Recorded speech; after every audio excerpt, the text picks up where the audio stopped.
Hello, everyone. Thanks for tuning into the VUTV Sports Show. I'm here joined by Evan Gustafson, and my name's Adam Stippich. Yeah, I'm happy to be here. Thanks for having me. No problem. So, it was an action-packed week 3 for college football this past weekend. Oh, absolutely. I know kind of the bigger notable games was number 6 Georgia and number 15 Tennessee. I know you're paying pretty close attention to that one. Yeah, my family came up this week, and I watched it at like a pizza joint. Yeah. That's awesome. What did you think of the game? It was a really fun game. A Yeah. lot of action. Started off scoring pretty quickly with Tennessee scoring within the first 5 minutes of the game. Yeah. Obviously, kind of want a different outcome, but Yeah. I mean Aguilar, 24 for 36, 371 yards, and then 4 touchdowns. I know there were a couple picks, but in that kind of environment, facing a pretty good Georgia defense, Yeah.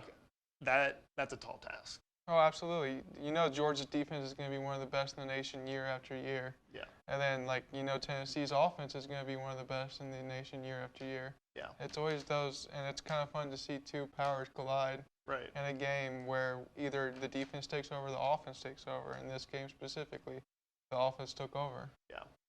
Is there anything you can think of that Tennessee needs to improve on? I know Defense. Their defense, Yeah, for secondary definitely got exposed by but Stockton. Tennessee's defense, they had their 2 starting cornerbacks injured, so we were with our 2 backups. They still did pretty decent. One's a true freshman.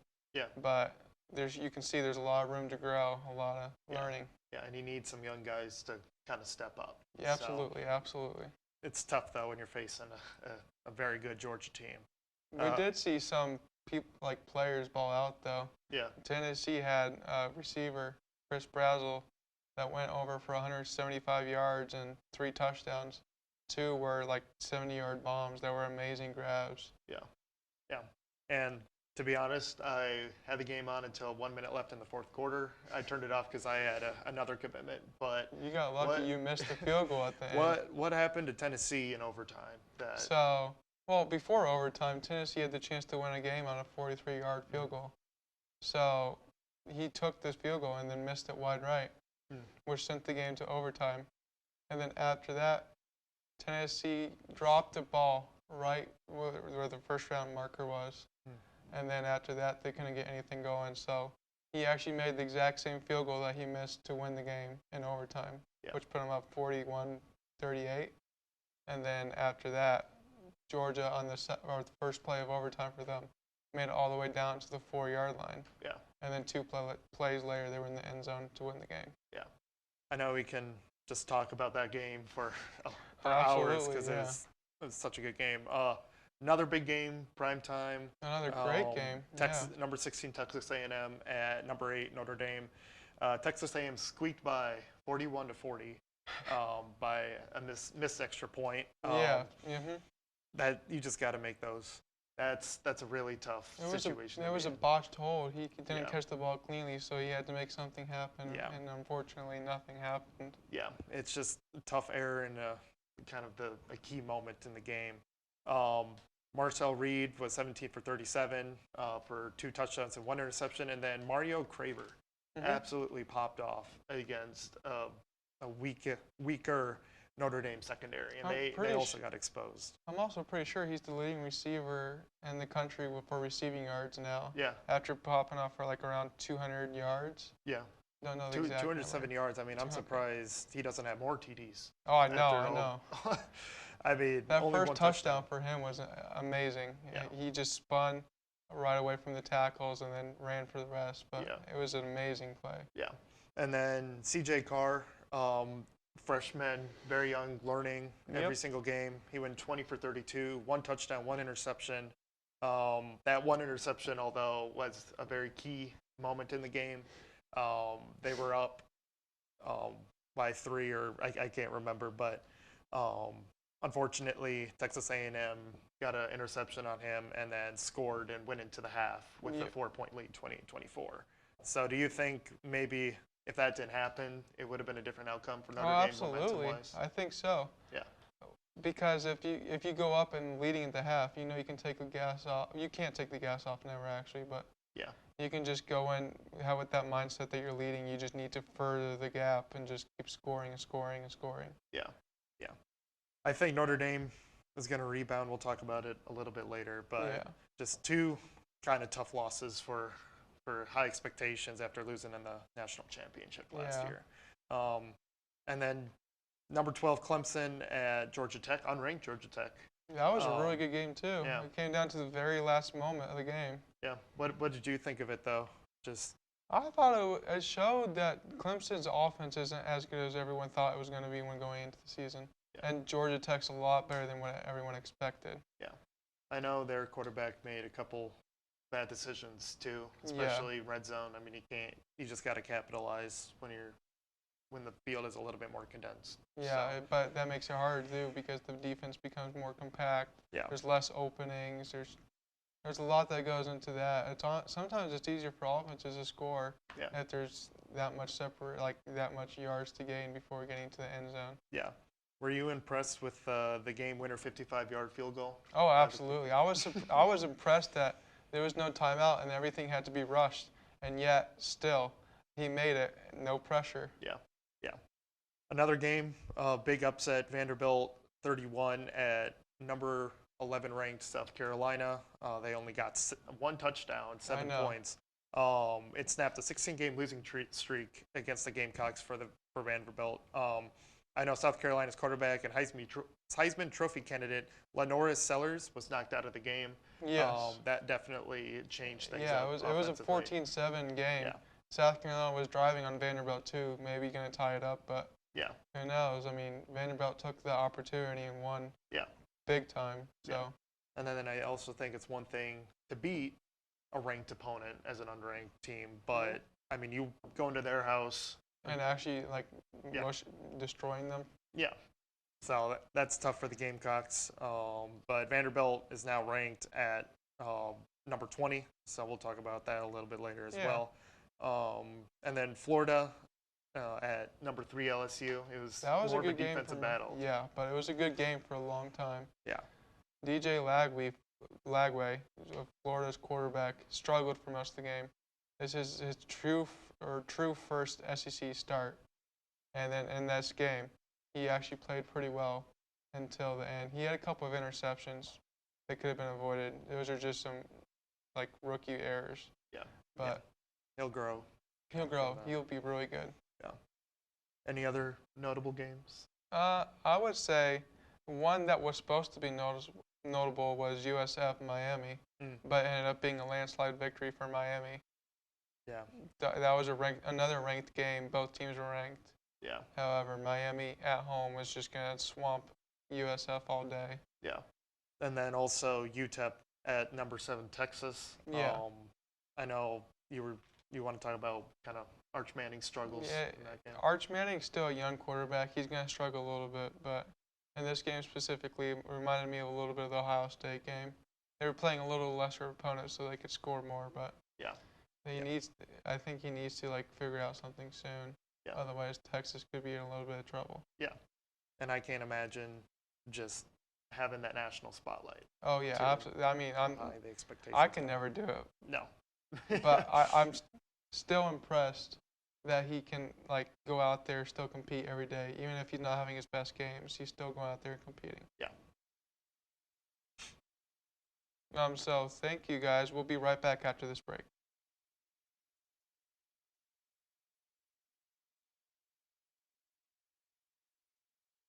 Welcome back, everyone. We're going to start by talking about the new AP Top 25. Yeah. Any surprises to you this week? We'll get to that. Yeah, there's a couple. Okay. Notre Dame's one of them, but we'll get to that in a second. Yeah.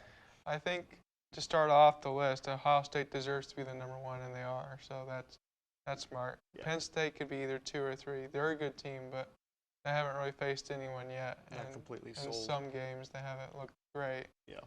Yeah.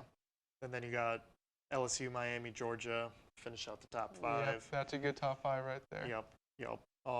Not really high on Illinois being in the top 10.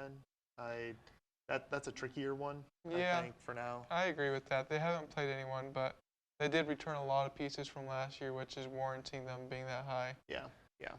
But I believe they have Brett Bielema still at the helm, so they'll be okay. Mm-hmm. Texas A&M now in the top 10 after beating They Notre Dame deserve that for sure. on the road. They're a good young team. Yeah. They are. Yeah. Alabama moved up 5 spots after blowing out Wisconsin. That one does surprise me a little bit. Yeah. Yeah, Wisconsin is not a very well put together. They're still a young year. team. They're a young team with a young quarterback. Yeah. But, yeah, Luke Fickell's got to prove that he can maintain this team to success. And then Tennessee right at 15. They remain the exact same spot as they entered last week too. Does So that they surprise you? I don't think it does because they play a pretty competitive game with a national or like a powerhouse. Yeah. So I think they deserve, and they probably should have won that game. Yeah, the way they played it. You know, that's what makes football fun. You never know who's going to win. Yep. Yep. And then, no surprise, Georgia Tech gets in at 18 after beating Clemson. Oh, they deserve that too. They deserve it.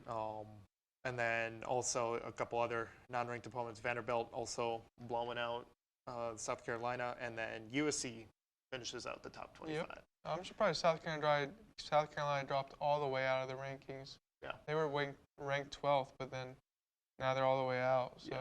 Yeah. And then Notre Dame. Notre Dame. 0 for 2, top 25. Aren't they the first ever 0-2 top 25 at this time? That's a good question. I think it's happened only 5 other times. Five other times? Yeah, okay. that's what I saw. Obviously, they've lost by 4 points, combining against Miami and then Texas A&M. So I think just how they've played, I think I would keep them in the top 25. I agree. Yeah. I don't think they have a chance to make the playoffs anymore, but who knows? Anything can happen in college football. Yeah. All they need to do now is just win out, and if they don't do that, then they're not going to make it. But. Yeah. Is there anybody on this list that you think could go deep in the playoffs later this year? I honestly think Texas Tech. Oh, okay. Yeah. Okay. They've been showing a really explosive offense and a defense that's hungry and wanting to swarm the ball whenever anyone's on the ball. Yeah. No, I completely agree. And then if we go to Notre Dame's schedule, so you're talking about how you don't think they're going to make the playoffs at all. They're playing Purdue this Saturday. That should be a big win, I think. A little bit easier of an opponent compared to I think Miami. Arkansas is a little bit of a trap game. Yeah, at Arkansas too. Yep. Do you Every think? single time you go down to an SEC opponent, it's always going to be a good game. Yeah, yeah. Do you think Arkansas deserves to be ranked yet, or? If they prove it again, they also play Tennessee here soon. They have 2 opportunities to prove it: Notre Dame and Tennessee. That's true. And I think if they win either one of those games, I think they're going to be ranked. Yeah. And then after that, versus Boise State, versus NC State, and then right now their only ranked opponent for the rest of the year is actually number 25 USC. So yeah. I see Notre Dame continuing to, or will start to continue to make a strong case. The only thing that might come into trouble is also their resume. That's true. They don't have that many good opponents, and the good opponents they did have at the beginning of the season, they lost. So yeah, I'm not if the resume can get better over the season, then maybe. But yeah, at the moment, who knows? Since we have a little bit more extra time, do you want to quick give you don't have to do a top 12, but college football playoff, maybe what it'll look like in a few months? Well, I can tell you some of the names, like Ohio State for sure, Penn State, LSU, I think right now. Yeah. Miami, because the ACC, there's some teams, but there's not too many. Yeah. Some of the fence ones is like Texas Tech, Tennessee, Texas A&M also. Oklahoma could also anytime make it. Yeah. Iowa State, and then right now, if I had to choose like a group of 5 team, like outside the Power 4, it'd probably be USF because they do have 2 ranked wins to start the season. Yeah. Even though they got destroyed by Miami, they still have the 2 ranked wins.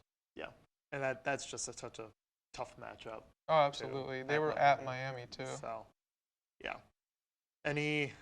Anything else to add with the AP poll? I mean, it's still pretty early in the young season, so who knows what can happen. I personally think Texas is going to be kind of on the fence. Yeah. I feel Yeah. like I haven't looked at their schedule, but I'm not completely sold. I could see them maybe just squeaking in or just being one of the first teams out. If their quarterback play improves, I think they're one of the best teams in the nation. Yeah. We saw how good they played against Ohio State, even without their quarterback playing that good. Yeah. I do think they have the potential to win it all. I'm not gonna lie. Yeah. They just need to figure some things out. Yeah. But And- that's what you got the season for. Yeah. And then just kind of going back to Notre Dame, they definitely need to improve their secondary too. If they want, I think if they can win out and especially prove themselves against their Opponents. right now, their one ranked opponent against USC, I can see them making the case because they did play very competitive football. Absolutely. They only Miami, lost by 4 and, points in their first 2 games. Yeah, yeah. They just need to clean some things up. Once again, still early, so there's time. But Yeah. they got a kind of a large mountain to climb up. Absolutely. But that's what some teams thrive on, is doing that. Yeah. Well, I would say thank you for joining me today, Evan. Yeah, and no problem. Thanks for having me. thanks everyone for joining us for the VUTV Sports Show. Have a good rest of your guys' days.